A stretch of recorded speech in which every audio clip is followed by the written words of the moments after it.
Well, hello there, mother beep. Why am I doing that censored noise, that beeping? Because I don't want to get in trouble here on YouTube. My past couple of videos demonetized. It's been at random. I did a video on it a couple of days ago to illustrate exactly how I'm getting demonetized on here, and unjustly. You've got a whole bunch of people on here that are making videos, using swear words and other language that is 10 times, 20 times, 30 times worse than my own. And people are still, they're still going about, their daily business here on YouTube, making videos, making disgusting jokes, like, at least I never really crossed the line here on YouTube with the humor. Once in a while, I might have said something you know, to really kind of, ruffle a couple of feathers here on YouTube, but it's every now and again. You look at the current host of YouTubers, and everybody out there is making a bunch of jokes that are not only not funny but disgusting.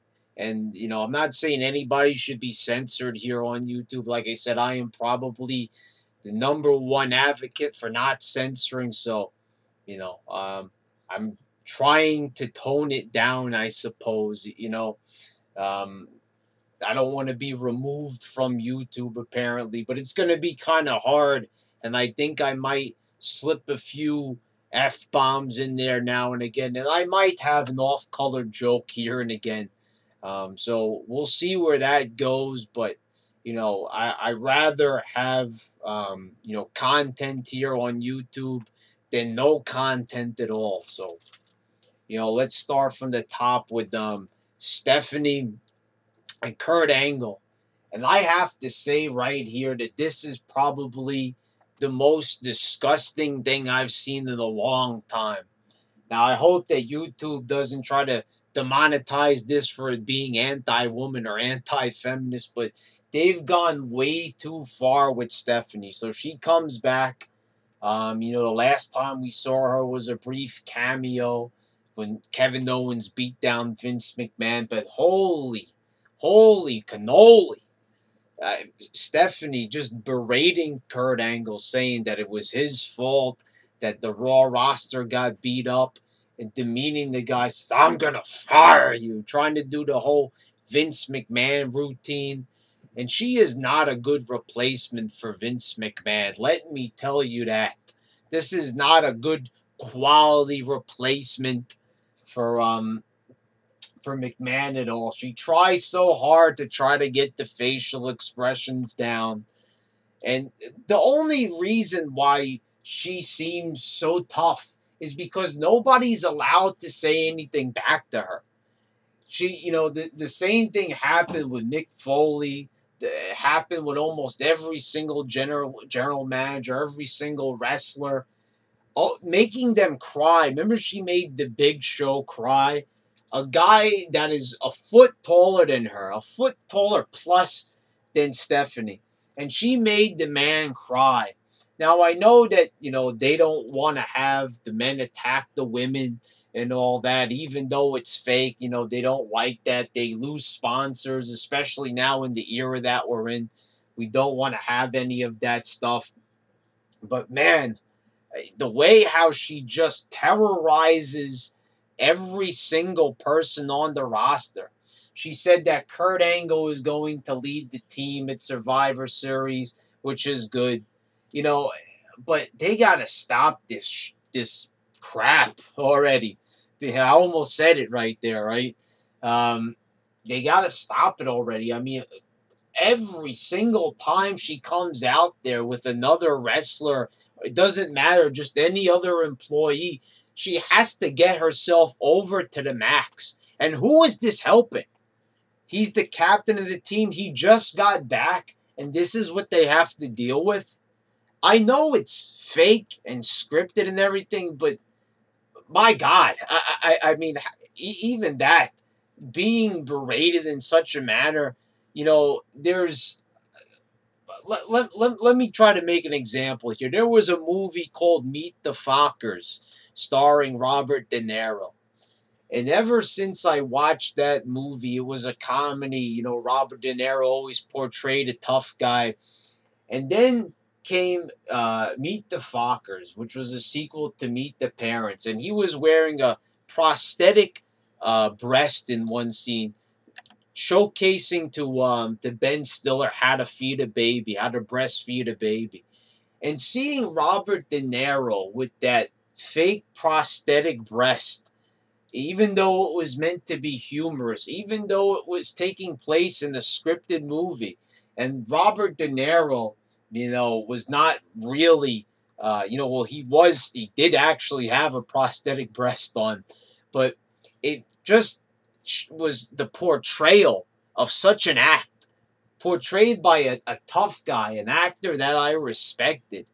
After seeing Goodfellas and Casino and Taxi Driver and all these legendary films that Robert De Niro was in, seeing the man relegated to such a lowly position in the movie was not only horrendous, but it also made me take a step back, and I could never really look at the guy the same way again.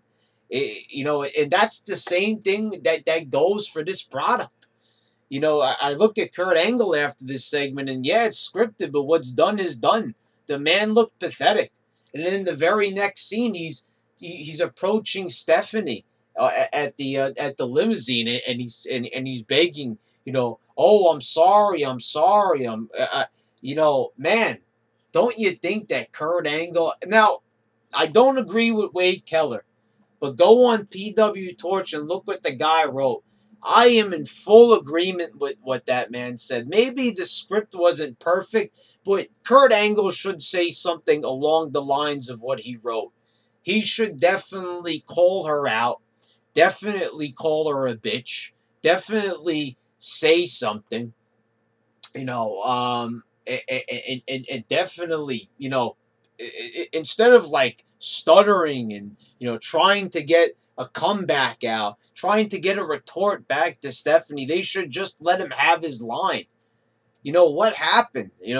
Why all of a sudden is Stephanie now like dominating every single wrestler on the mic? Even Vince McMahon didn't do this back in the day. How would it seem if Stone Cold couldn't get a word in edgewise with Vince McMahon? I guarantee you the man would not be over. He wouldn't be the legend that he is nowadays.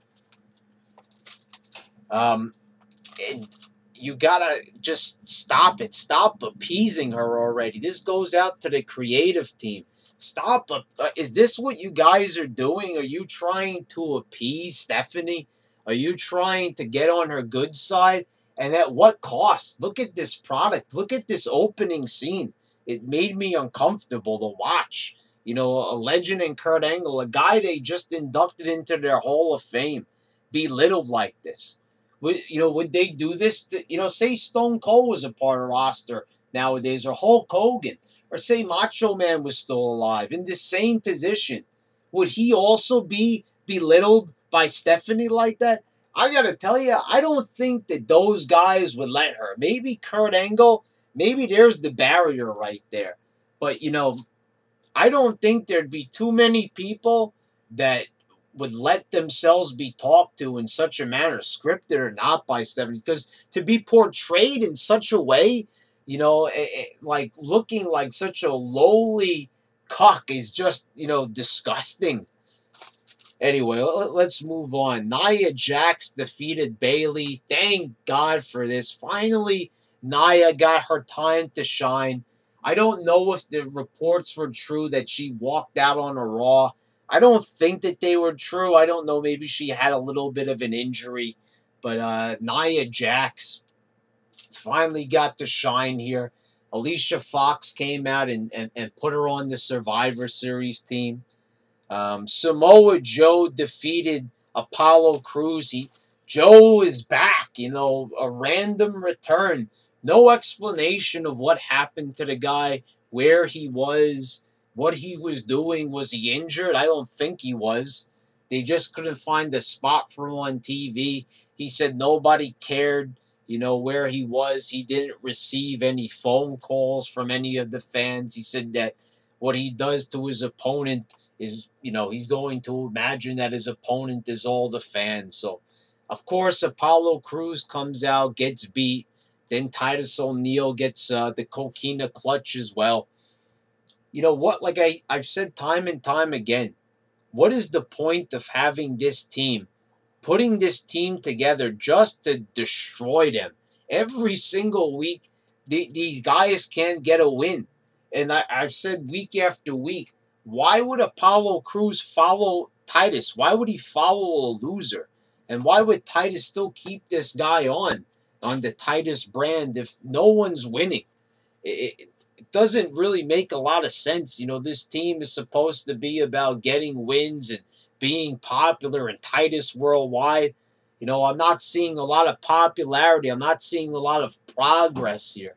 I'm seeing a lot of matches with Elias Samson, and I'm seeing a lot of jobber matches. That's all that's come of this.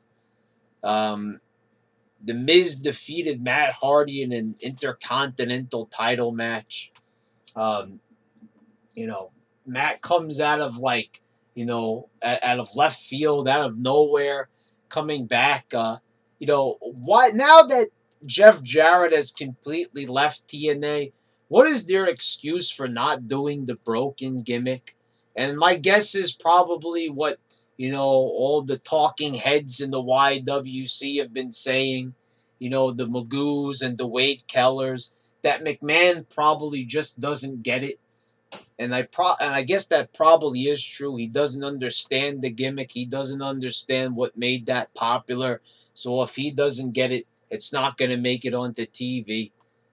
Decent match anyway. Jeff is still injured. It's funny. They figured out what to do with Matt Hardy for years and years without Jeff. And now Jeff Hardy's not there. And now they could barely figure out what to do with him outside of making him a mystery opponent in an Intercontinental title match. No idea what to do with him. Asuka defeated a jobber called Stacy Colin. There was news this week that Emma had been released, and I'm going to talk about that in another video about the recent releases. You had Summer Rae and Darren Young also being released. And my question here is, how do you go from facing an established star like Emma, who, she beat Bayley, she beat, Sasha Banks to get the honor of getting to face Asuka. Then they have 2 close matches. And then, after they fire Emma, which makes no sense at all, I can't help myself. I have to rant on this a little bit. Why would Emma go the distance with Asuka, who's supposed to be this dominant empress, the Empress of Tomorrow? What does that even mean, the Empress of Tomorrow? No explanation, just random nicknames. The Burn It Down, the Archetype, the Architect, whatever the hell his name is, Bob the Builder, whatever these stupid nicknames they come up with are, But Emma goes the distance, which is confusing to me. Why a nobody like Emma, who they didn't think a lot of, is going the distance with Asuka. Maybe they wanted to do something with Emma to show the competitive spirit of Asuka and Emma. Make it like a surprise, or let Asuka know now this is the big time. So now Asuka had her time to shine, I guess you could say, and she, destroyed this girl. But, you go from having an established star to having a match with a ham and egger. Where's the progress there? So what's next for Asuka? What are they going to do with her? So, she went back to doing her strong style. You had her like not doing as much strong style when she was in the ring with Emma, but now she did all her kicks. She did all that crap that the YWC loves and, you know, praise every single minute that they spend on the internet watching old Asuka matches from where's she from? New Japan, All Japan, you know, halfway Japan, quarter way of Japan, whatever promotion she's a part of. You know, this is what people do. They spend all their time watching Asuka matches. And I'm not really too sure, you know, what the appeal is still here. And why they took a big step backwards with her. Like, explain to me exactly why you'd have her go to distance with an established star. Then they fire that star. Then she's back to wrestling the Ham and Eggers. Kurt Angle was backstage. He sees Daniel Bryan coming. You know, he started screaming into a walkie-talkie. Here, they're here, they're here. Nobody was there. It was just Daniel Bryan. He thought he brought the whole SmackDown crew. You know, it was an attempt at humor, but I didn't really find it all that funny. Daniel Bryan's waiting around backstage. They play a video package of Paul Heyman and Brock Lesnar and the challenge, you know, with Jinder Mahal. They come back from commercial break. Daniel Bryan is in the room, you know, with the lights off. Funny that, you know, they come back and, you know, they don't even show like Daniel Bryan like panicking, like, or screaming, "Let me out of here," or anything. He's just calmly talking on his phone, which is bizarre. Then, you know, he's talking on his phone the whole time. I mean, I'm so sick of this stuff backstage. This is another big problem cliche that they have. Too much of always talking on their cell phones and not letting you hear, you know, what's going on. You know, we're watching a show. We want to hear the conversation play out. We want to hear the promo. Instead, we have to listen to this one-sided phone conversation. It's not just a couple of times. This has become a constant on Raw and SmackDown. All the GMs are always talking on their phones all the time, and, you know, no one's ever in their office. As a matter of fact, you never even see them have an office, really. It's just like a generic room in the building. You know, remember when they used to decorate their offices? Teddy Long would decorate his office, or Eric Bischoff would. You would know that was Eric Bischoff's office. Now it's like a broom closet. Kurt Angle operates from a broom closet, I suppose. The lights were off. Kane, you know, appeared in the room, and he supposedly chokeslammed Daniel Bryan through a table. The table didn't even seem broken, which seemed a bit odd, the way how they set this whole entire little segment up. You know, you didn't see anything. This was, I guess, a way of getting around the bump for Daniel Bryan, which is a bit confusing. You know, they can't even do like like a fake choke slam to him. Is Vince McMahon not even allowing him to take even the most minuscule of bumps? Which is, he'll take a bump at 70 years old, but Daniel Bryan can't do that. You know, I found that a bit perplexing. It's just the way how, you know, if you want to do the bump in the dark, it's okay, but at least make it look believable. So what did he, like, choke slam him into the table and it just fell over? I don't know. They stretcher him out. Finn Balor defeated Cesaro. You know, so, I can't help myself. I have to say it. So, you know, the FB over here, the fuck boy. I gotta say at least once for the review. You know, hopefully the YouTube censors are not watching too crazily on here. Like I said, I wanted to just experiment taking it easy a little bit in the video and see what happens. But I can't help myself when it comes to Balor. So anyway, FB Balor, he's the fuck boy.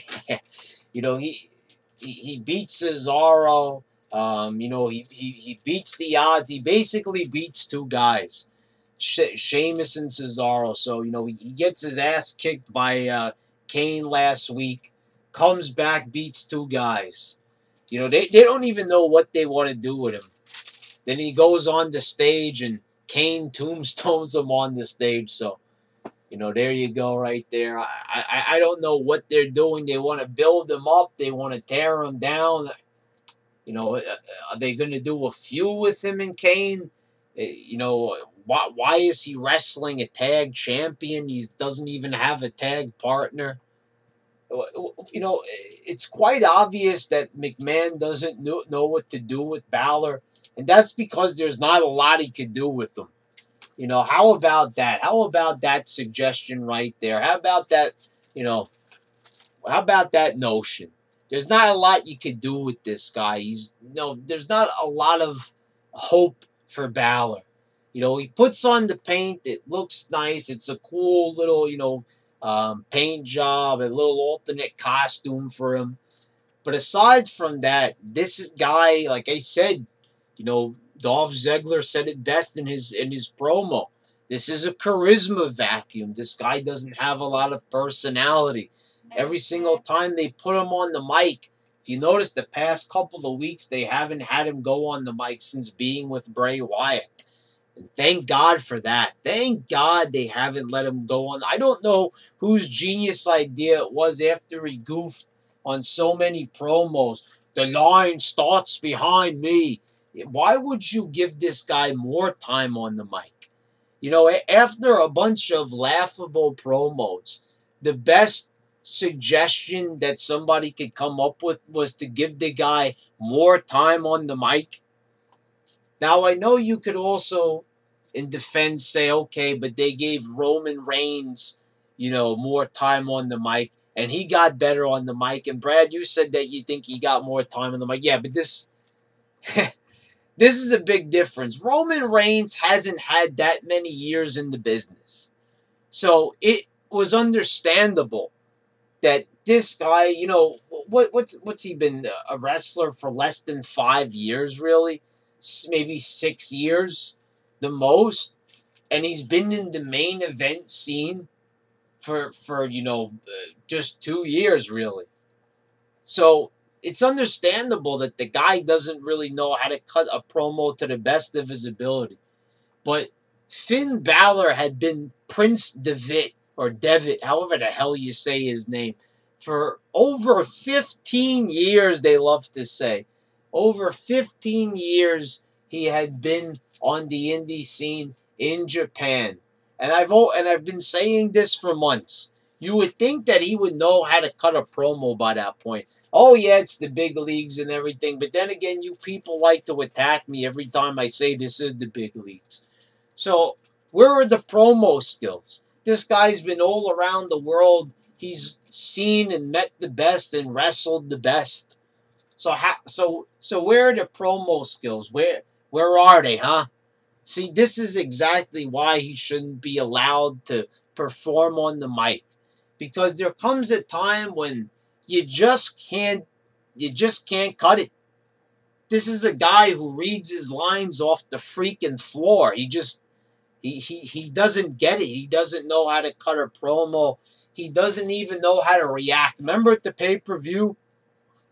Remember that ridiculous face? I feel like they should blow that up into a big poster, a 24x36 of Finn Balor just, with the most ridiculous, dorky, illustration of somebody being scared. I've never seen a more ridiculous face on somebody.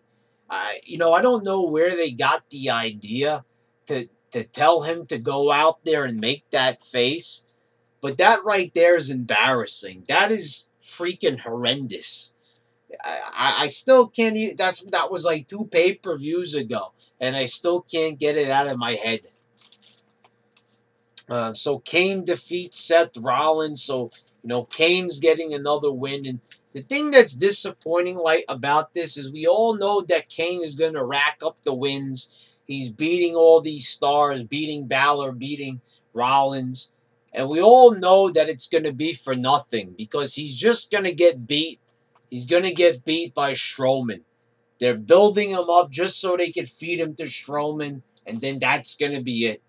Then that'll be it. And that's all you'll get out of it. You know, and then Kane will probably disappear after that, just like he always does. So watch for that to happen. Watch them build him up. You're going to see it next week. He's going to get another win over somebody, probably beat Ambrose. And then you're going to just see Braun just beat him, just like that. And what I want to know is, how are they going to work Strowman into this Survivor Series pay-per-view? I'm going to get to that at the end of the show, but I would just... I want to show how interesting it is that they want to pick this time to have all this Strowman stuff going on, and all this Kane stuff going on, and all this, the Miz stuff going on. And then they're going to go and just have this Survivor Series pay-per-view. But we'll get to that in a little bit. The Miz was backstage talking to Curtis Axel and Bo Dallas. There was a bag of garbage on the floor. He's paranoid that Strowman might be back. He thinks that Strowman put the bag of garbage there. Slater and Rhino defeated the best thing since sliced bread in the ridiculous Halloween street fight, a tricker street fight match. And this was one of the most horrendous things I've seen in a while. And Big Vito wrote it on Twitter. He said it was probably the worst thing, probably even worse than the segment with Alexa Bliss, This Is Your Life. I don't know if it was that bad, but this was pretty bad. This was pretty ridiculous. They had Slater bobbing for apples. They were pushing his head into the bucket of apples. Slater had a Mrs. Claus dress on, and then they were showing his boxers. Even the announcers didn't know what to say. Even the announcers couldn't find the words to put this over. And how are you going to put this product out there? And you put this match on, and are you supposed to think that this is going to go well? Do you really think that this is a match that's going to deliver? Why would they put a match on like this? What a stupid idea. This is just for changing the channel, basically. And you have Booker T talking about the World Series during it. What was stopping people from flipping the channel during this and watching the baseball game? Exactly. We're going to watch Rhino wrestle in a Mrs. Claus dress. I mean, this is completely ridiculous television that no one's going to watch. And we see this only time to time now, thankfully. But this is ridiculous humor that no one could possibly find funny. I mean, really, if you giggled during this match, your taste in humor is just probably the lowest, and you're probably very easy to please. I mean, you'll probably find anything hysterical. Or you wouldn't find the stuff that's really funny to be funny, because it'd probably be a little bit too highbrow for you. I mean, my God, watching this match and just, they put it out there. It's like, how does this make the show? Did they really think that this was going to get over with the crowd? Did they really think that this was going to generate ratings? And if not, why was it put on TV? What were they thinking? Seriously, I have to think about this. When they came up with this idea and they booked this match and they told them to wear these costumes, Luke Gallows with a pumpkin on his head, the finishes, the pumpkin is backwards. Rhino does a little table spot and he gets the win. And Luke Gallows, the goofy. Luke Gallows should be a guy kicking people's asses on the roster. And the image of seeing him with a backwards jack-o'-lantern on his head is not only humiliating to this man. I mean, they are all about humiliating their talent. That is one thing that they are good at. Making wrestlers lose in their hometown, having them cry in their hometown, having them get berated by Stephanie McMahon. And if they're not doing that, they're having them do dumb crap like this. I mean, holy shit, this is just like the worst possible stuff that they could put on TV. You couldn't even come up with a worse idea than this, even if you tried. Like, really, how does this get on TV? You look at this and you say, how can you really approve this? Like, McMahon, should know better by now. All the ridiculous crap he used to put on back in the mid 90s, and he saw how the ratings were going. How could you go back to that style? How could you, even even toy with the idea, let alone put it on TV? But even think about it. That stuff should be like left in the past. And and I always say that, the WWE should, try to at least not take itself so seriously. They should be more creative. They should try different things. And this is not different. This is not creative. They've done this stuff time and time again, and it never works. It never gets over. All it does is kill the ratings, and people just sit back and talk about how it's one of the worst segments of all time. That's all that comes of this stuff. And I don't know why McMahon thinks it would be any different. Miz was backstage with Sheamus and Cesaro. He was trying to appeal to them, try to convince them, to defend him and everything. And they said, you're on your own when it comes to Strowman. He also spoke to Kane backstage, and that he also told him that you're on your own. Elias Sampson was in the ring. Jason Jordan came out. He broke his guitar. Not a lot to speak of here. Elias tried to hit him with the guitar again. I still play that back, and I still can't help it. The guitar on the shoulder just does not look good to me. I mean, that did not look like a good spot.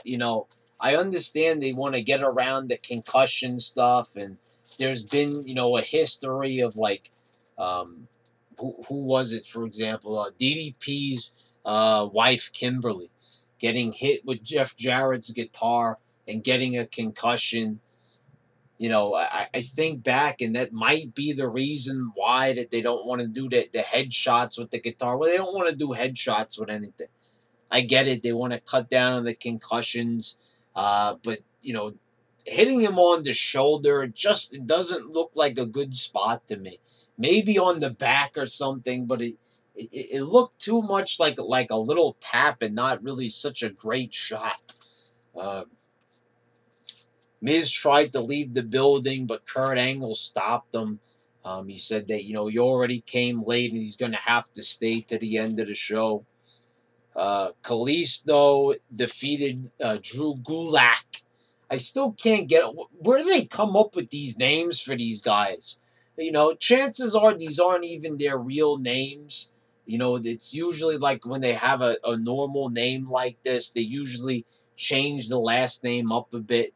But, when this guy was coming up with his name, or when he came into the Cruiserweight Classic, or wherever this guy came from, how the hell did they approve the name Gulak? Like, was that really going to catch on with anybody? He spelt, he did the promo with Enzo. Enzo was having him do most of the promo. I don't know if it's because Enzo's, voice is, he still sounded fine about the couple of seconds that he did talk, but maybe he doesn't feel up to cutting a full promo just yet. But Gulak, did it in funny fashion. He was, trying to talk super proper. And then he spelt out soft, but he spelt it, S-O-F-T. Which was a little funny, and I liked how Enzo played it up. He tried to get it over with the facial expressions, but not enough Enzo goodness this week. Not enough. They should be giving him a little bit more time. This felt like a standard 205 live segment. Not like like an Enzo showcase, which is what they really should be doing with him. So I was a bit disappointed with that. They didn't, have enough Enzo this week. He only spoke for like 20 seconds, and, Gulak did most of the talking for him. But I guess maybe that's the reason. Maybe he wasn't feeling up to it just yet. And so maybe next week maybe they'll do a little bit more with Enzo. Alexa Bliss defeated Mickey James. Um, she hit her with a big right hand. See, now that's good. When they end matches like that looked like a finish. She clocked her in the head with her fist, and she went down. But then you got power bombs from the top rope that don't even end matches. So you've got like a weird standard here. Like that could end the match, but I'm thinking back to the Cesaro matches. With the Shield and hitting a big power bomb, and then there's like a kick out, and nobody even broke up the pin. So I'm supposed to believe that a single punch could end the match. So there's something weird with their booking style. Like they want to get that over. Like you can see Michael Cole said just like that, like trying to put over that a match could end at any time. Well, if that's the case, then there's a lot of matches that should have ended way earlier than they did. And they're not doing a very good job of being consistent with that. And then finally, they wrapped it up with the return of Braun Strowman. Um, this was a little bit like weirdly shot the way how they did this. So they have Miz trying to pull away in his limo with Curtis Axel and Bo Dallas, and as they're going, all of a sudden the garbage truck backs up. Strowman gets out of the truck and just goes, "Ugh!" So the thing is, are we really supposed to believe in this day and age that Strowman just all of a sudden told the guy, "Hey, I'm going to be in the back of the truck. Just pull up to the arena and I'm going to go out." Not a scrap of garbage on him. He's completely clean. I know we're supposed to suspend our disbelief, but holy crap. I mean, this is ridiculous. The way how the truck backed up, they're not even like going backwards or like running away from it. They're like stunned in fear looking at the truck. And, and they obviously know that it's Strowman. If Miz freaked out over a garbage bag, why is he not freaking out over a garbage truck? They're just saying to get the truck out of the way. Anyway, Strowman chases them out. He beats them all up. And this went on really like too long. They could have got this idea across, and sped it up a little bit. I mean, man, they spent a long time on this with Strowman just beating them up in the ring. He put Curtis Axel through the announce table, and that's where it ended. But the whole thing with the garbage truck and him coming out of it, like, are we really supposed to sit there and believe that for a week he sat in that garbage truck and, he just stayed there? And then all of a sudden, he rides the truck to the... Now, if he rode the garbage truck itself into the arena, now that would have made sense. But him actually getting out of the back of it, that is completely ridiculous. And that's when you really have to say they're like completely out of touch. You can't write a story like that and expect people to actually watch this and really take it seriously. Now, I know people will probably come at me and say, "Oh, but you enjoyed the House of Horrors match." That's a different story with a different character. And, it's not like Braun Strowman is this magical, mystical guy like Bray Wyatt, where all weird stuff goes on. He's just supposed to be a basic monster. So, by him coming out of the back of a truck, do you kind of see the juxtaposition of that, of just how ridiculous that is compared to the House of Horrors? Like, that fits in with the Bray Wyatt character. We were being told that that's Bray Wyatt from the very beginning, and that's what we're going to expect from him. But when you've got a guy like Braun Strowman, and that's how you're trying to sell this character. So now, I just got to end the video by saying this pretty much. So now we have it all set. Whatever it's going to be, Braun and Miz, Braun and Kane. Now we have to do the Raw, SmackDown, Survivor Series stuff. So how is Strowman going to be on the team now that he's all like monstrous and destructive? You know, are we supposed to put this whole feud aside? Like, okay, Strowman, go back in the garbage truck now and wait until the pay per view is over, and then we'll have the match. You see how ridiculous and ill timed this pay per view is? And also, I have to mention, why are they not talking about Roman Reigns at all? The guy is sick as a dog, um, has meningitis, and they're not even talking about him. Now, I could see that they don't want to say get well soon to Bray Wyatt because the way how that would look. But with Roman Reigns, you know, if they don't play off of this in some way, you know, and it leads into his heel turn, then I'm just going to say that not only is that in bad taste, but, you know, they just lost out on another great opportunity. You know, so I'm going to give them the benefit of the doubt, which everybody knows here in the YWC I have done for years and often regret it. But when it comes to something like this, I am going to say that I'm going to give them the benefit of the doubt. They're trying to do this so Reigns could come back and say that he was ignored because now the Shield thing is ruined and now it's going to seem a bit goofy if he just comes back and rejoins the Shield. That would be a bit too predictable, and that's what everyone would expect. But now we could get, you know, something a bit better, you know, a better story out of it. They could play a little bit off of real life. So that could be a good work shoot, and they could play off of that. You know, they ignored him and that nobody cared that he was gone and that he wasn't even mentioned. So I'll give them the benefit of the doubt. But this Survivor Series stuff, once again, SmackDown's nowhere to be found. You know, Shane's nowhere to be found. They attack once. You know, watch on SmackDown. It's going to be the same story. Raw's not going to even retaliate. They're just, you know, it's going to be beep. It's just going to be a flat line, a boring episode of SmackDown tonight. Watch for that to happen. Anyway, guys, it's been your Raw review. And what a crappy Raw this was, by the way. What a shitty Raw. You know, and the finish with Braun, I don't want to say it was terrible, but it wasn't good. They could have done that a lot better, made it a bit more believable, and a little less corny. That's all I'm saying.